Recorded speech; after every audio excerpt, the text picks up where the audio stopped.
Let us now come to another form of episodic memory, what is called as autobiographical memory. As the name itself suggests, autobiographical memory has to do with events and experiences of one's own life.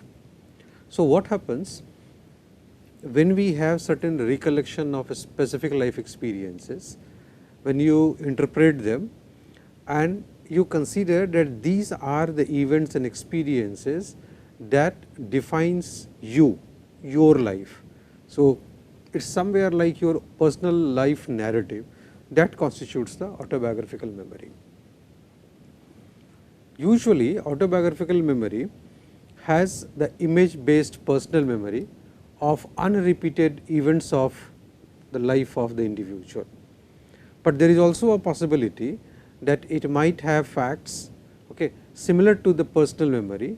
However, in this case it would be not image based, and therefore the generic personal memory of the repeated events that can also become a part of autobiographical memory.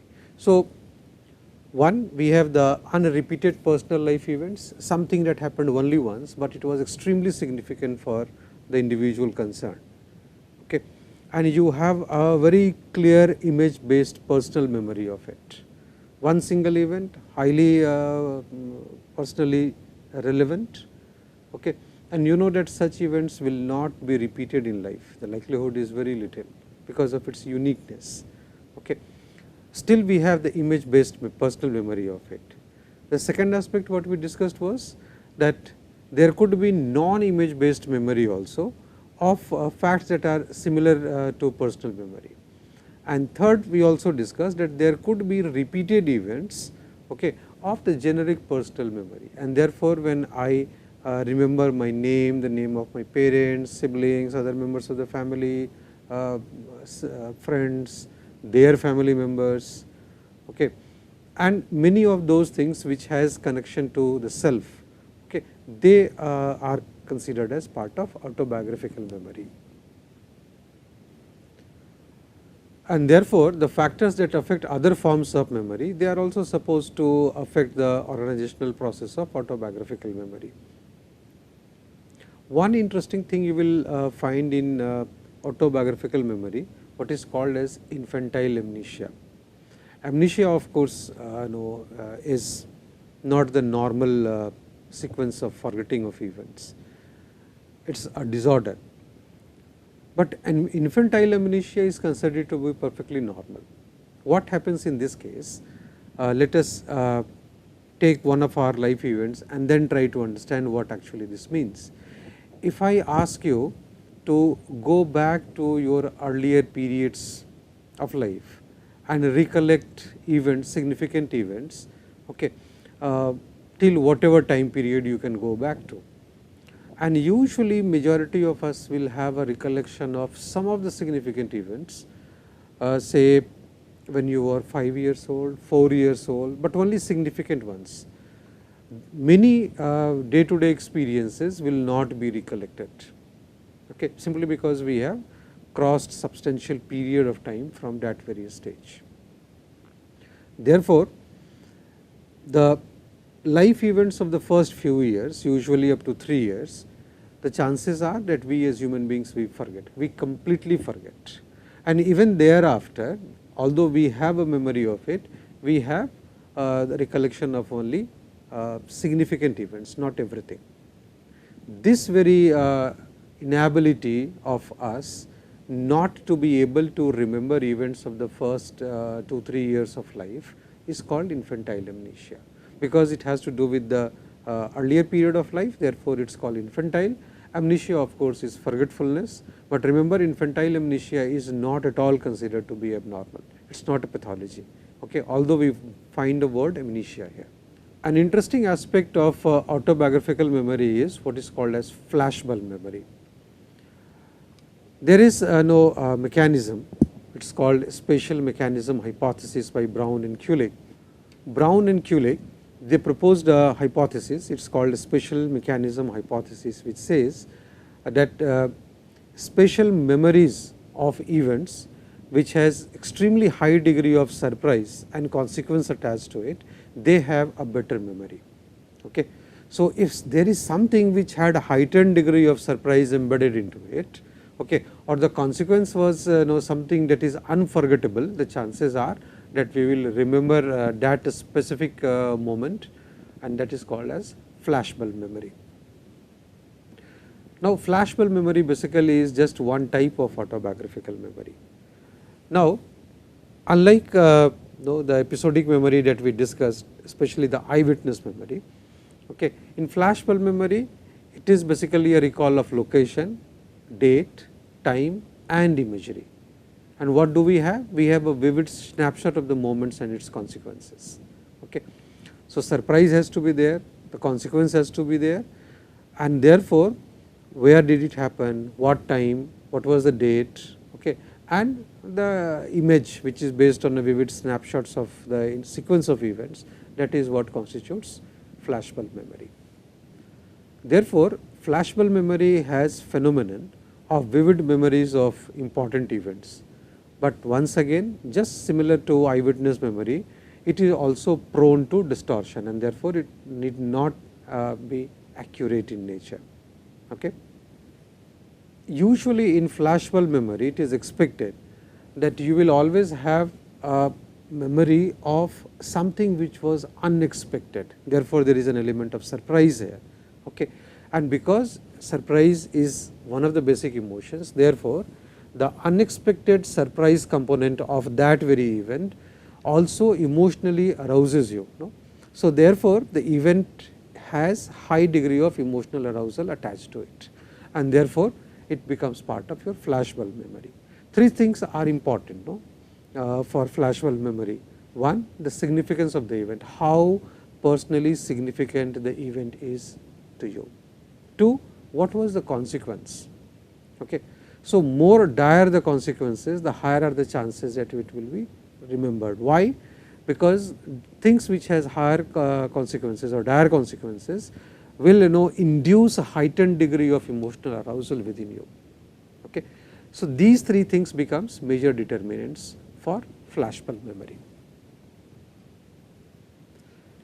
Look at this Sikh lady who experienced violence twice in her life.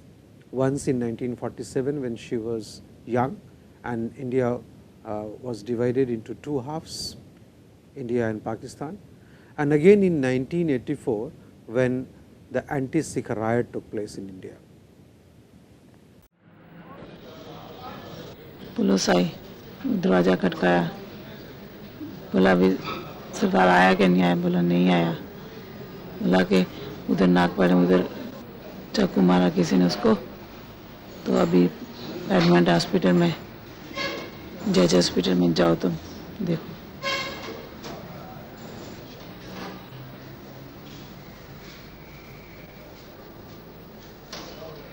सन 47 में हमारे माँ बाप मर गए थे. सन 47 में जो झगड़ा हुआ, छोटे छोटे हम बड़े हुए, मैं 2.5 बरस की थी, अब बड़े होकर हमारा ये हाल.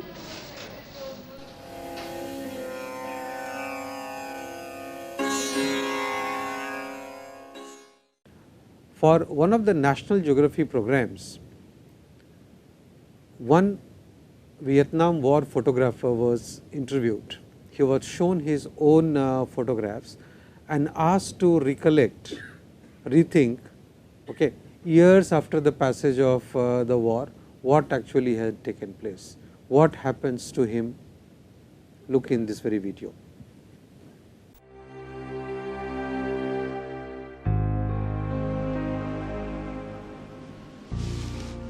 When I look at these pictures,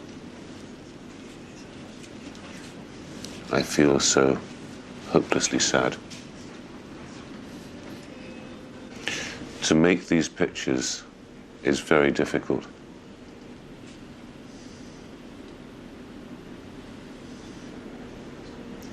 When you took these pictures and you knew you had these pictures,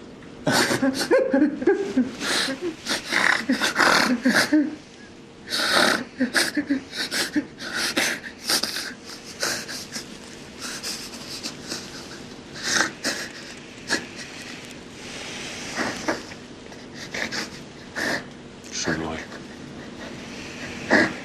Xin lỗi.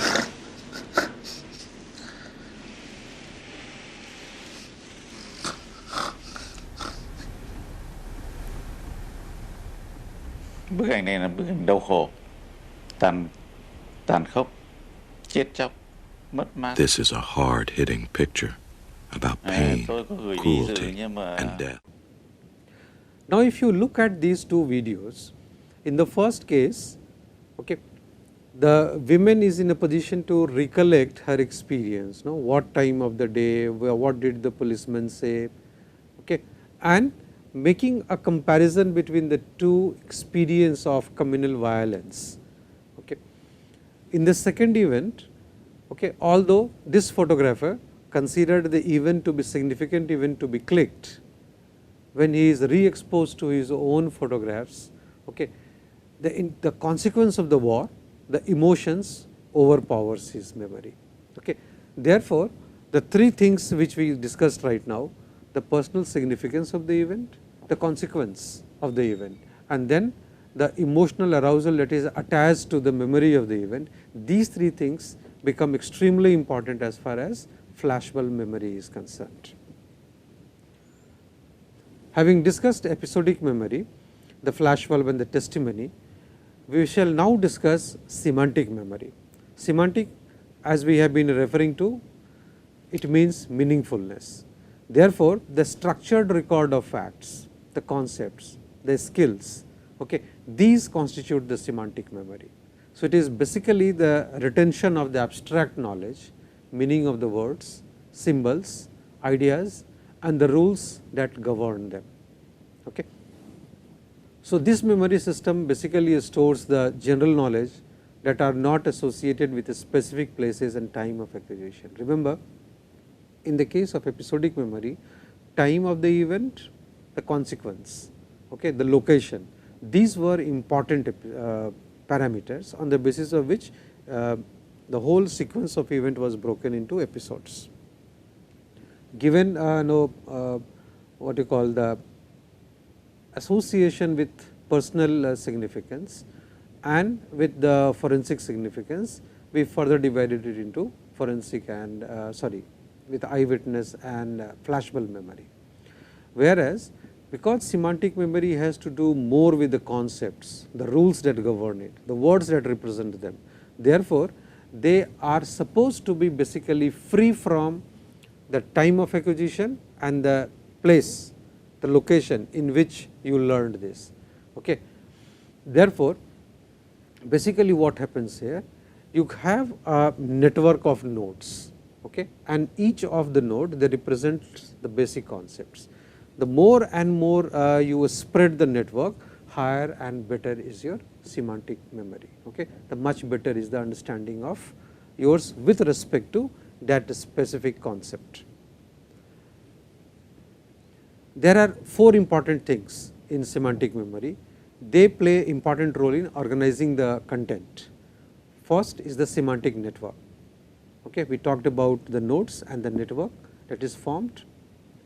We will talk about it again. So, semantic network, concepts, the prototypes and the exemplars. Okay. So, we will talk about all four of them one by one. Now, semantic network is nothing but it is basically knowledge representing meaningful relationship among the concepts. So, when you think of an animal, okay, the moment you think of animal, you consider that okay, animal by default means that it would be living, okay, because we have understood to classify world in terms of living and non-living creatures. Okay.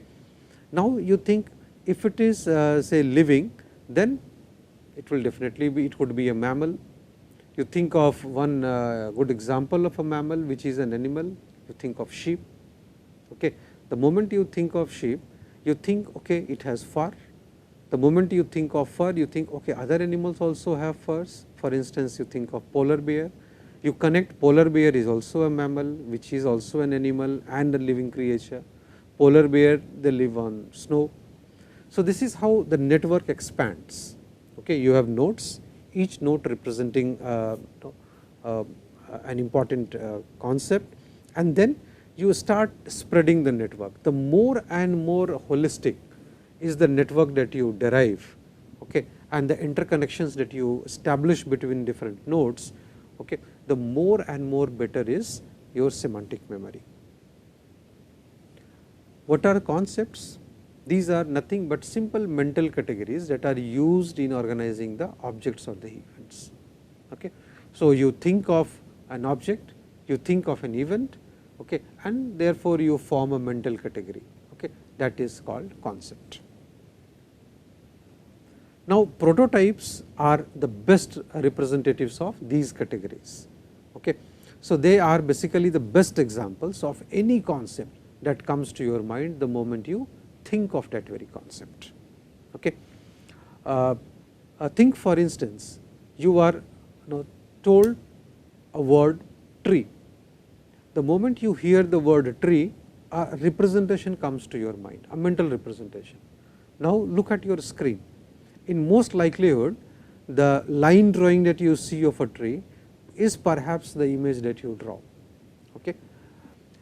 I have performed this exercise several times in the classroom, and let me share one thing with you. Most of the students in the class where I have tried this example, who are from northern part of India, they usually have the representation of a tree like this. Okay.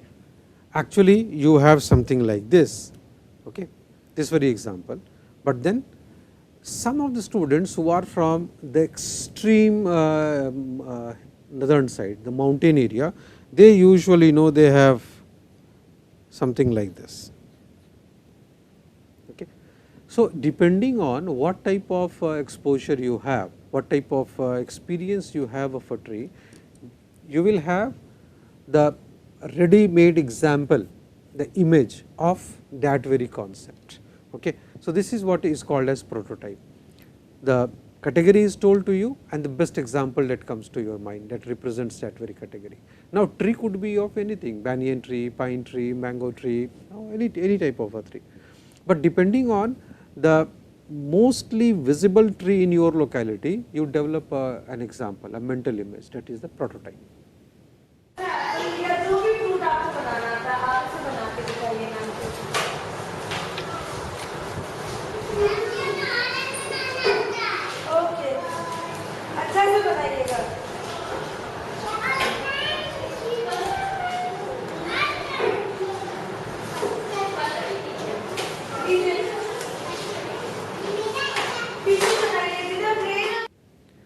Now, we come to exemplars.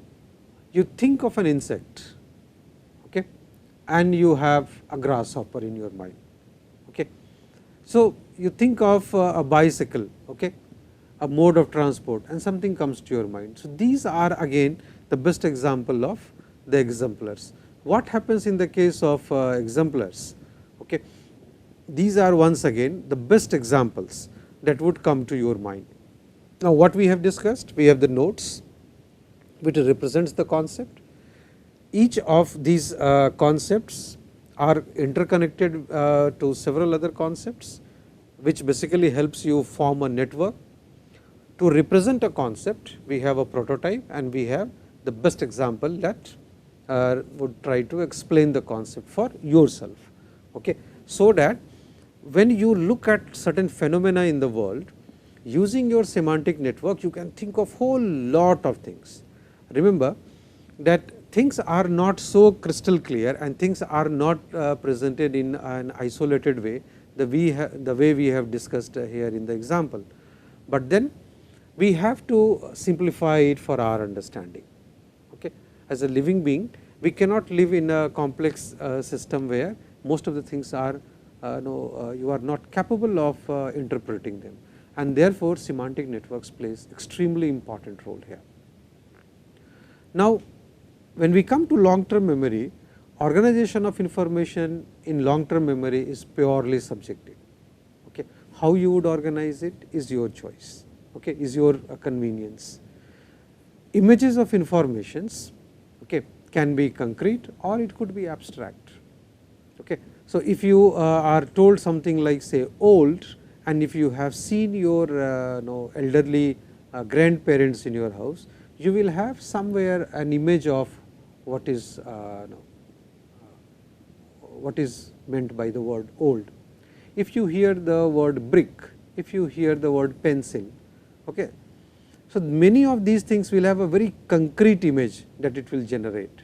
Many other concepts might not generate concrete images. No? Say for instance, if you are told know that there was a king who was very honest. Okay. Now, there could be examples of know what honesty meant, okay. But then honesty cannot create a very clear cut concrete image in your mind. Okay. Similarly, if you are told no that he was very hard working, okay, you can think of whatever type of activity this character was involved in the story, and accordingly you can think of, you can intensify the engagement of that very individual in that given activity to visualize what it would mean to be hard working in this very scenario. Okay. Similarly, if you are told many of those qualifications which are more qualitative in nature, okay, like honesty, okay, you have difficulty in creating clear cut images. Therefore, when we combine these things in the long term memory, we might have images of the concrete words, and we might have certain informations which are more and more abstract in nature. And of course, because it is like this, therefore, the learning of, the storage of the concrete words would be much more easier compared to abstract words. Another interesting thing observed in long term memory is what is called as tip of tongue phenomena. Tip of tongue phenomena basically means that when we store the information and try to recollect it, we fail to do so, although we feel as if things are readily available, it is somewhere on the tip of the tongue, but it is not making its way out of the mouth, and therefore, you are not able to recollect it. Okay. So, imagine something like this, snake inside a burrow. Okay. So, this is the burrow, there is a snake, it comes out of the burrow and again it goes down. Okay.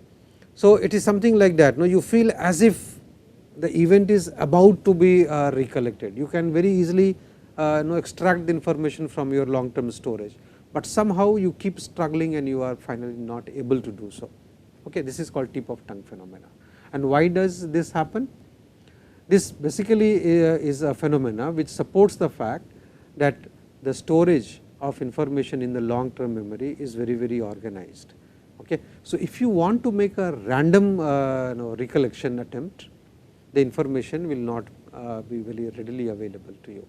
So, if you move in a sequential order, okay, in an organized order, because information is stacked in an organized manner, retrieval becomes easier. Because information is stored in the organized manner and you start making random recollection, then you fail to do so.